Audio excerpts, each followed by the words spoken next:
welcome to another edition of HubRunner TV, where we're on the move in the hub. Today is all about hub clubs. The HubRunner is in the club, and we're talking about some of the best running clubs all over the hub, Cambridge, Boston, and all over the place. And it's a great way to meet people and to be involved in the running scene in Boston. I'm Seth Wolfman. I'm here with the Brighton Bangers Running Club. I'm Anoush Arakelian here with Gotham City Runners. And I'm Coble with Kier, Byrnes, Freedom Runners. All right, so I want to start right out with you guys and ask you, we're going to do something called the 200-meter pitch. This is kind of like in sales, they have the elevator pitch where you're supposed to tell someone your entire product or deal in the 30-second elevator ride. Well, we're runners and it takes about 30 seconds to run a 200-meter dash, so this is going to be our 200-meter pitch. So tell us all about your running club in 30 seconds. Or less. 30 seconds is a fast 200, so I'm going to do 35. Oh, yeah, 35 sounds good. Just to be fair. So my club started in New York City under Coach Gagliano. It was mostly a club used to train girls who are slightly under the elite level, getting them ready for the New York Athletic Club. It has since evolved into a pretty competitive, we're number 3 or 4 in the city of New York club. And I moved to Boston in September and have launched the club here. Wow. And it's pretty new, so we're pretty small right now. But we have hubs in Connecticut, New York, and Boston. You have a hub in the hub. We have a hub in the hub. All right. And Kate? Kier Byrnes is a little less elite in the running department, but I think we're like top level when it comes to social. Like that I think we're like number 1 all over the place across the board. But it's a lot of fun, and we accept all sorts of running levels and people. You know, we celebrate milestones all the time, and we're well known for our wonderfully made T-shirts. Let's see. Oh, yeah, that's a good slogan. Yeah. Love it. All right. And I'm Seth with Brighton Bangers Running Club. And I feel like Kier Byrnes and Brighton Bangers are two clubs that are pretty akin to each other and pretty similar. Brighton Bangers, we really strive for a great balance between social and also improving running lives and also improving our community. So I tell the club all the time that the 3 pillars of a great running club and what we're going for is that everyone in the club should improve their lives socially, improve their lives athletically, and should be giving back to their community through the club. If your running club does all 3 of those things, you got a great club. So that's what we do over at the Brighton Bangers over in Brighton and in Oak Square. So let's see. So we've got these clubs here. We got the 30-second deal of what each of them is about. But so all 3 of us here are organizing running clubs. So I think we'd love to hear from each of you. What do you think makes a great running club? Would you like to start this one? I think it's the people. We have a lot of great runners who, come with varying forms of talent, and what really distinguishes us is everyone is just earnestly wonderful, and we support each other, and we always give high fives at the end of the run, and you're training with people that are faster than you and slower than you, and it's just a really great atmosphere. So I think the people make a great running club. Mm-hmm. And I would agree with Kate, and I think that the best thing that I tell people when they come out for our team is just making sure it's a good fit. You really want to just, when you go to your club, you want to be getting something back from it. So if you're going to Kier Byrnes, you want to feel good at the end of the run. If you're going to Gotham City, you don't want to feel neglected at the end of the run. You want to feel like you met people, you improved your running. Something you have to benefit from it. Mm-hmm. Absolutely. Yeah, totally agree. And yeah, great club really comes down to the people, like Kate said. It's about making connections in the city. And one of the big things that motivates me to keep the Bangers going is just having a way to meet people in a city where it's not always the easiest city to meet people in Boston. So it's really a great outlet and a great way to meet people. And for me personally, I moved to Hartford, Connecticut in 2004, and I didn't meet anybody for a year, and I just didn't know what my outlet was or where to go. And I was playing a lot of Ultimate Frisbee at the time, and I found out there was an Ultimate Frisbee League, but it only played in the summer, and I moved there in September. So I went 9 months before I really made any friends, and now that I've moved past that experience, I really love providing something that helps people come to Boston and meet people. And a lot of people in the Bangers happen to be from out of state, and they say that, hey, this is how I met people. So I think a great club really does a service to people in the city, especially new people, to help meet others. So yeah, definitely. Let's see. What are the benefits to running with a club? I still talk to people who go out there and run on their own, and it's all they do. Maybe they even marathon train or train for their first half marathon or something. They're not running with others, and they seem to think they're all right, but I'm not so sure. So what do you think are the benefits to the individual runner from joining a club? Yeah, so I think it's honestly personal preference. I trained alone for most of college and high school, and then when I got to the point where what you were talking about, I needed the social outlet. Like, you work all day, you talk about work all day. I kind of wanted to, you know, get my workout in, but also have friends. And it was a great way to kind of get your workout in, make new friends, have that social aspect of it. Yeah, so what was the question again? Where am I going with that? It had something to do with what's the benefit to a person. Yeah, to be in a so club. the benefit for our club though was less social for me. Well, it was very social for me at first, but then it was like I wanted to qualify for Boston. And pushing yourself during marathon training is really hard, especially if you've never done speed work or track work before. I did like a Hal Higdon individual plan. I went out with my iPod in the middle of New Hampshire and just ran every day, a certain mileage or a certain amount of time. And having this team, all the girls were faster than me. And while that can be intimidating if you have the right people and it's a very supportive environment where you can feel comfortable pushing yourself, you see drastic improvements really quickly. So that was a huge benefit in New York for me. That's great. Yeah, definitely. Yep.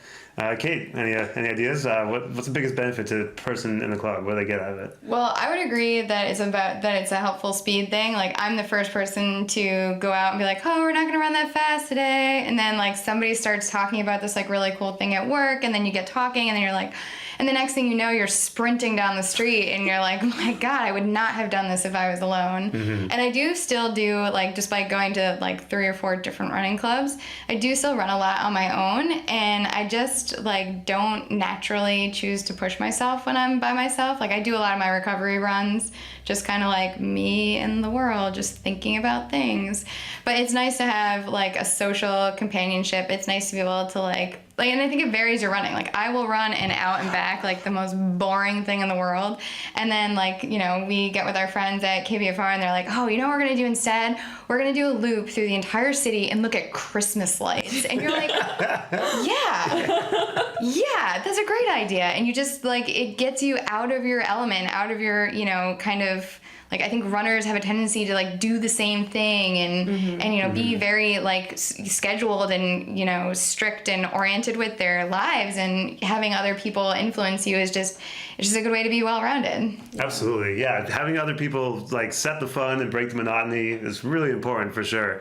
I definitely think of some runs we've done at the Bangers. We've done some bar crawls, and we've done other runs that go to certain places and see certain destinations, just like you were saying, and that really helps. And it's hard to have that much fun or plan that much fun by yourself. You're probably just going to do your run. So yeah, keeping it fun and unique and different is certainly a big part of running with others. And also, like you said, running with people who are a little bit better is critical. On your own, it's really hard to push yourself and get yourself to go faster. And I certainly remember even the first running groups I was ever in was at this half marathon charity team that I did 3 times.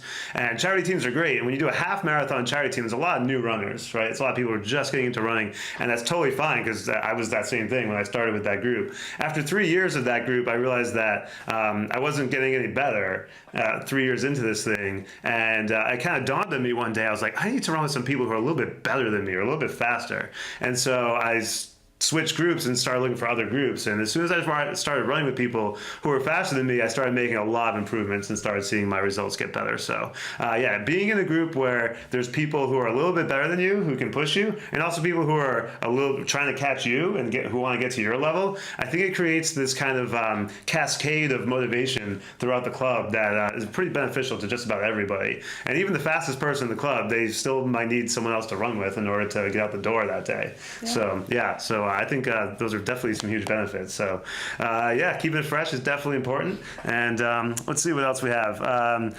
Speaking of which, let's talk about starting clubs. I think we've all been pretty instrumental in getting our clubs off the ground or started. So I want to start with Anoush. So you actually started this chapter in Boston, right? Yeah. Tell us about what inspired you to start your own and what goes into that. What was like the first things you needed to do to get this going? That's a great question, and I think that I'm the right and the wrong person to answer this question because I don't think I went about it in a particularly organized way.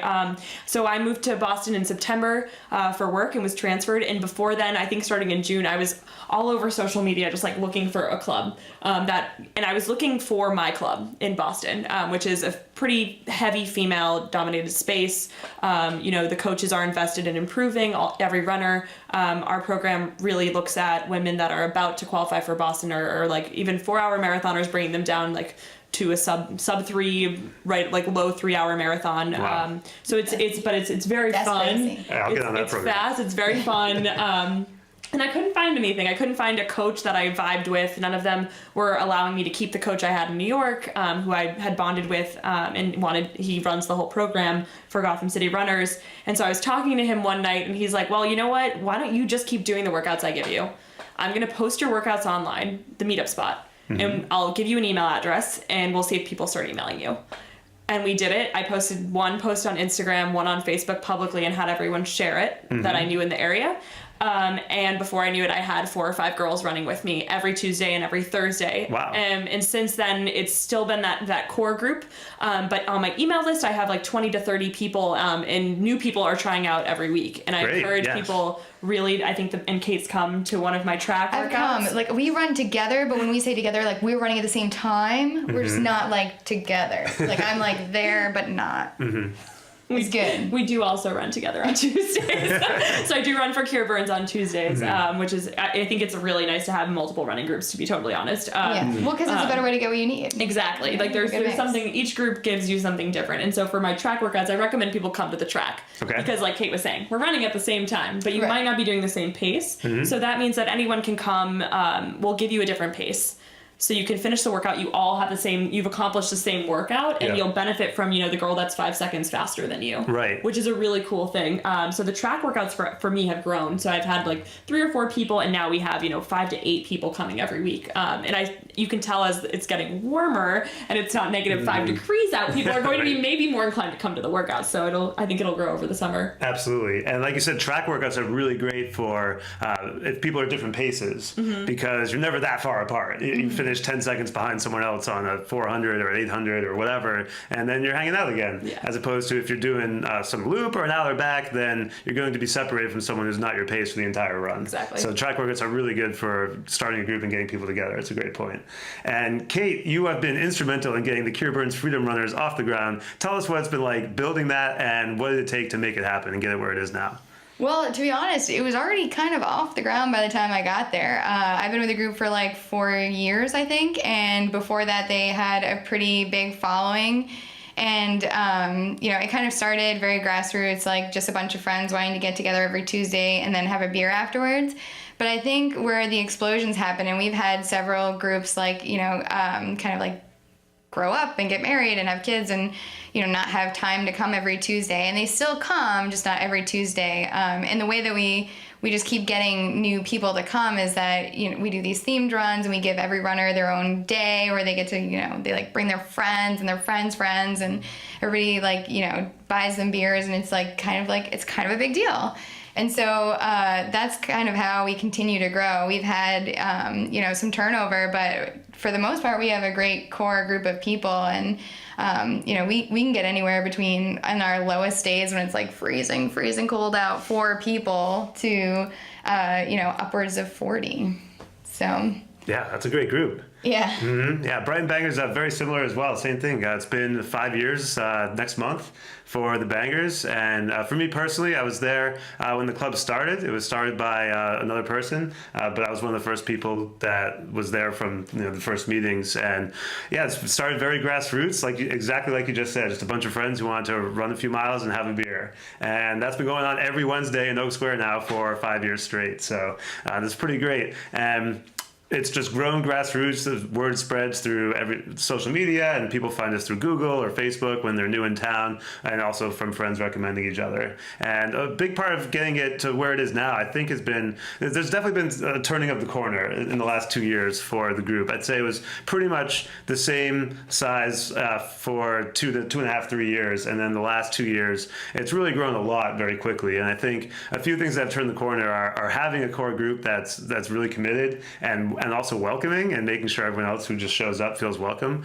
I think that's really important. I think that keeping low barriers to entry has been really important for us, and not all clubs do that, and that's totally fine. I think because different clubs have different things, and different clubs might want barriers to entry, whether that's a membership fee or a certain ability, and that's fine because they're looking to do a certain thing. For us, low barriers to entry is what helps us, because we're really trying to just bring mostly people in Brighton, but we also have members in other places. But so whatever the community is trying to bring that together and make it available to as many people as possible. So keeping that availability message and that anyone can show up and join and be in the club has been really important too. And then just starting fun things that are annual every year that keep people wanting to come back. The last 2 years we've started a big annual banquet, which is a lot of fun, and we give away awards, and we have DJ, and it's just a great party. And we also started a Grand Prix. It's a series of races throughout the year and a point system to track where everyone's at. A lot of running clubs do that, and it's something that makes people, it's friendly competition, but also keeps people wanting to keep coming and be a part of that and improve. So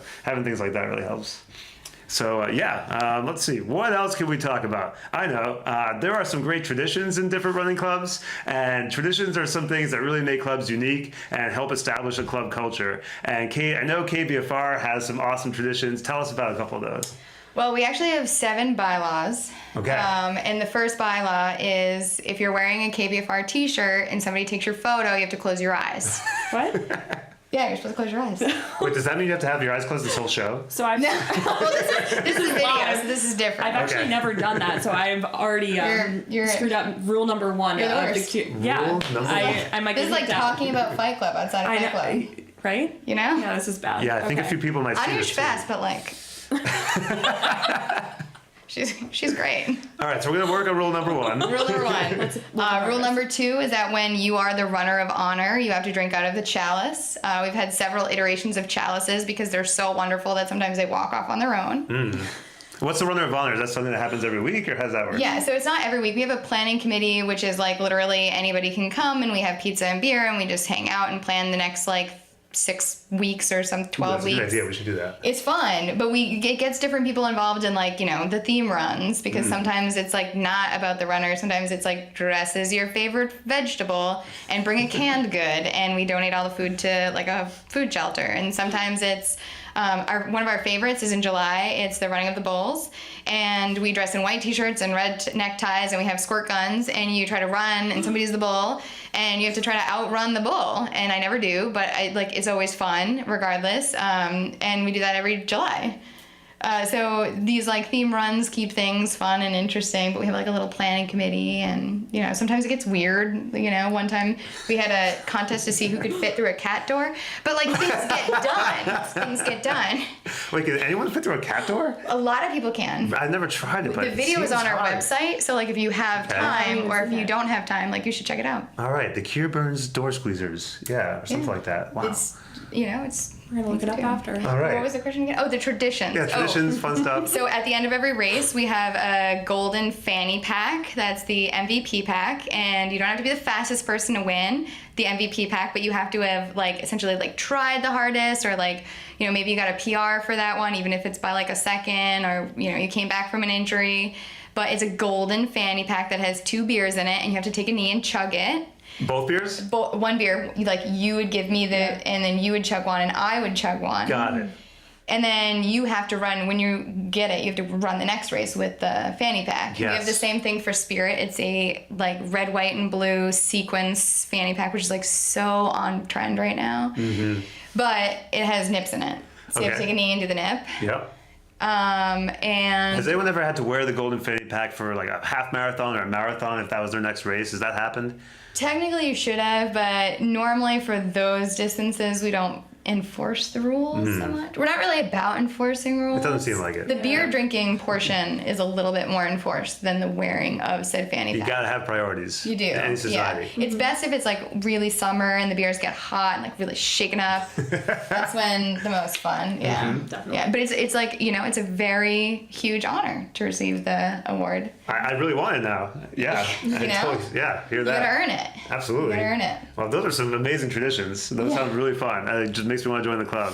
GCR, anything like that? So not yet. So I'm going to confess that when I moved to Boston, the first team I tried out was the Kier Byrnes Freedom Runners. So I would have to say that their traditions are unlike any other. I personally think it's probably one of the most fun things that I do in Boston.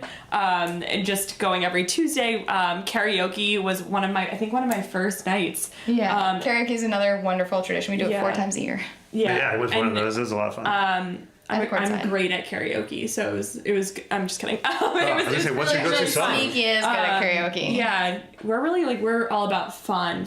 Like the fun factor in karaoke really makes a good karaoke singer, in my opinion. Yeah. Another cool thing is that when it's your first week, you have to go up and kind of like announce yourself that you're there. So I didn't know that my first week, and that really terrified me. But I learned very quickly that everyone's very fun, we very ask people welcoming. awkward questions. Yeah. The first time they're there. I think I had to say my favorite childhood show, and no one had ever heard of it, which showed my age really quickly. But that's okay.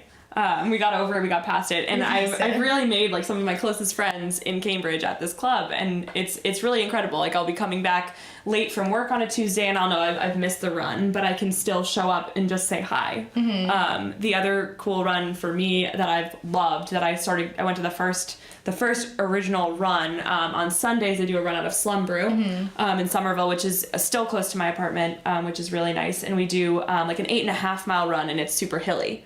So one of the things that happens when you live in Cambridge or Boston is you end up running on the Esplanade, and it's completely flat, and you get really fast. That's right. And you're like, feel really good about it. And then you try a hill out in a race, and you're kind of shocked. Your body is shocked. So we do a nice Tufts Medford loop on Sundays, but it's really nice because you always end and we have food and we have beer, so it kind of just feels like you're coming to this whole group of friends every week, twice a week now, which is nice. And I should mention at KBFR, like we have so Sundays the food is part of like running out of Slum Brew, and they have absolutely amazing food, and you buy your own beer.